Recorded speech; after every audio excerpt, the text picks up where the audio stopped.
Okay, so what I want to do is want to set up a couple little render items here. I'm just going to quickly create like a little glass here. I'm just going to, actually, let's not do it this way. Let's go and do the front view, and let's find my grid. It's over here. I'm just going to hide these things really quick. And I'll do something like create CV curve tool, hold down X, and I'm just drawing out a shape so I can make like a little wine glassy thing. Nothing special. Okay, doing super fast. If you want to, after you've placed it, you can go down and re-edit it and pull points and move them around. I'll keep things in the center though while I do it. Okay. Oldest trick in the book. That's what this is.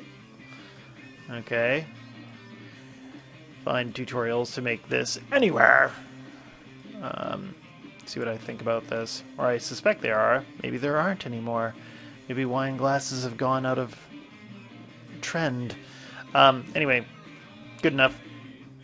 And what I can just quickly do is zip in from polygons to surfaces, and I'm going to go into surfaces. I'm going to look in the revolve menu, and we've got it on the y-axis, got it nerves. Output is polygons. If I use general quads, third option, 1, 1, 1. Okay, great.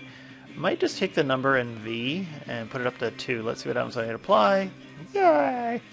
Okay, I'm just going to close that, and I'm going to take that little curve and delete it. Okay, and if I hit 3, you see it smooths out. You can add more extra edge loops and stuff like that if you want to. I'm just going to take this, and I'm going to bring back the stuff I just hid. Perfect. Very large glass. I like a big glass of wine like that. And I'm just going to hold down V, and I'm going to snap it up in here. There we go. Oh, you bastard. V! Stop moving around. There.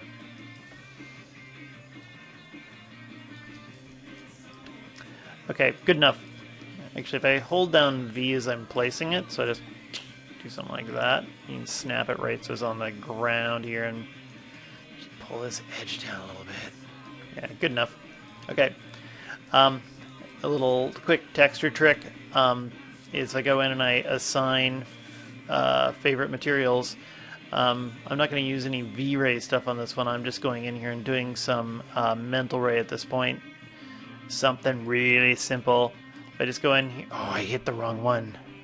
What the hell's a Milla material? Assign material attributes. Assign new materials. Sorry, smoking crack again. Where's the MIA? There it is. Boop. Okay, good. And I'm just going to do a really cheap preset, and I'll use solid glass. Boop.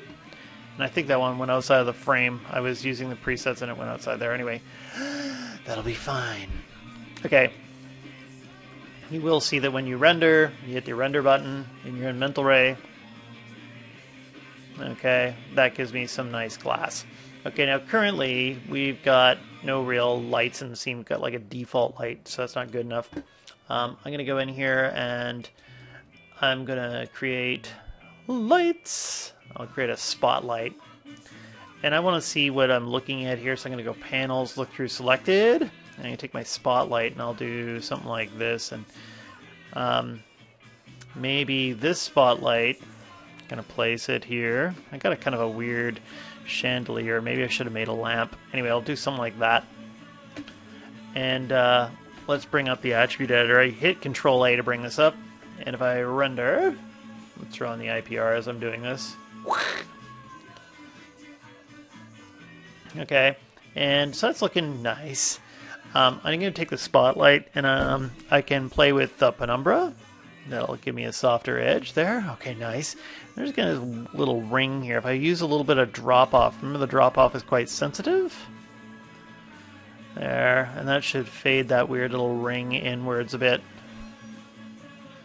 I think my scene here is quite large, actually, so I need to use a bit more drop-off to get that kind of a nice soft effect. And with the shadows, I want to play around with shadows. If I go in shadow area and I go down to ray trace and I use a little bit of light radius here, going to change my light radius. It's around 4. You can see it getting pretty noisy over here. If I bring up the shadow rays, I usually guess around 20 to start off with. That'll soften those puppies out. Okay. And so there I got some nice kind of a nice key light to start off with. And I could change the angle of it if I wanted to and stuff like that. The next thing I want to do is I want to create like a fill light. So I just turned off the IPR. I just made it disappear as I create something new. And if I'm going to create a fill light, you can use whatever you want for a fill light. But if I go in here to lights, I might use another spotlight. Whoop. Panels, look through, selected. This time around for a fill light, I'm just going to come in from the other side. And I'm going to do something like this. Okay. And I'll say that's good enough. Let's go to the perspective. Okay. And let's see what happens when we hit the IPR again. I drag the red line around it here. So you're seeing this fill light's coming in from this side, and it's helping to kind of fill in some areas over here. Okay, great. I got highlights on this side from the upper side, and then I'm going to... Actually, I'm getting a little bit of shadow action here. I don't know how much of this... well, it's filling in some of these areas here. Normally with a fill light, you're going to go in and you're going to take your intensity, drop it by half to start right away. Okay. I might turn off the shadows completely with a fill light. And there's taking the shadows out. I don't want to see the fill light streaks on the floor. And I think my fill light, I've got it selected or something like that over here. If I select the floor as well, and I whip over into rendering, and I go lighting and shading, break a light links, means I won't see that fill light on the floor. And I can put in several fill lights, right, just to fill in some of these dark areas if I want to. So don't be scared of that. And let's just deselect this and get back to the light. I might have a penumbra angle. I'll dither that out quite a bit more drop off here. Yeah, maybe a bit much. Okay, and I'm going to call that good enough. By the way, with the overall key light, just reselect the key light. I was using the arrow keys to navigate through the scene to select the key light. I might even decide to do a little bit of decay here. I'm going to put on a quadratic. You know, as soon as I put on the quadratic, now all we can do is see what the fill light's doing. If I bring up the intensity, I'm going to guess 1,000 to start off with. There we go. Brings back a nice kind of a fall off to what I'm doing. I might have to guess for a little while the intensity and figure that out. I could take the other light and turn it off or hide it while I'm rendering out the key light. Anything else? And now I want to do one more light. I want to have it behind so I can kind of see a little bit of a highlight behind this thing. Time we at 8 minutes. Okay, good. Trying to do this really, really fast. I'm going to go in here to create lights, and I'm going to make a directional light. This directional light is aiming away from where we are, so I'm just going to aim it this way. You want to aim it towards the camera. Doesn't matter where you place this thing. Doesn't matter what you scale it to. Let's put on the IPR again. I just want to see what this directional light, usually with some kind of rim light here, you want to go in, typically your intensity is going to be like double-ish. Okay, let me see that cranking up. Okay, and if I go in and I rotator it, all it's doing is give me a little bit of an edge. It's going to highlight and make it stand out from the background a little bit more. And you can put a few of these in if you were really thinking about it. I just want a little bit like that, maybe a little bit down. Okay, and that's making it stand out. And so you're giving this a little bit of singing room here.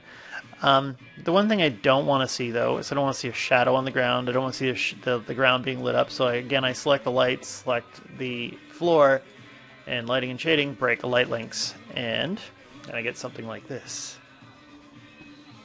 Okay, so there's a 3-point, or I always like to call it 3-source lighting. Simple, simple. And I could put lights up in here if I wanted to, my little chandelier thing, whatever I want to do. But now the final thing I want to do is let's go in and I'm going to take these objects and I want them to kind of revolve around the center. I'm just going to go and take all these things and I'm going to make a group. So I'm going to go edit group and I have a group in the center here, and I'm going to give myself, say, 200 frames. Great. And, oh, I've got something else on the floor. Just hold on a second. I'm just going to go in and assign a blend or something like that. Okay. And select the group again. To select the group again, if you just select any object, you hit the up arrow on your keyboard. It's easy to grab, or you can get it in the outliner, whatever you want to do. And so on first frame, I'm just going to take the rotate Y, highlight it, key selected. Go to frame 200, type in 360, enter. Right click, key selected, and now when I press play, it revolves around the center. The lights are not part of the group. It'll look potentially kind of interesting because the lights will stay in place and just these objects will be displayed. Okay, cool. And then what I want to do is set up the render settings so I can get a render going. I've got Mental Ray on. Remember, if Mental Ray isn't on, you have to find it in Windows, Settings Preferences, Plugin Manager, and it's down here. It says Maya to MR, loaded and auto load. Okay. And I'm going to use for my output, because it's easier to send through the FTP, I'm going to make that a JPEG. Okay. I'm going to be looking for the name number extension. When I do that, it suddenly opens up start frame and end frame, and I can make this 200 frames.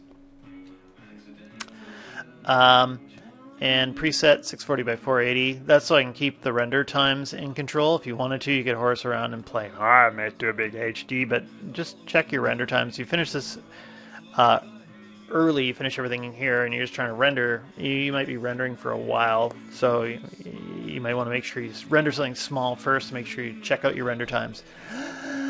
Anything else?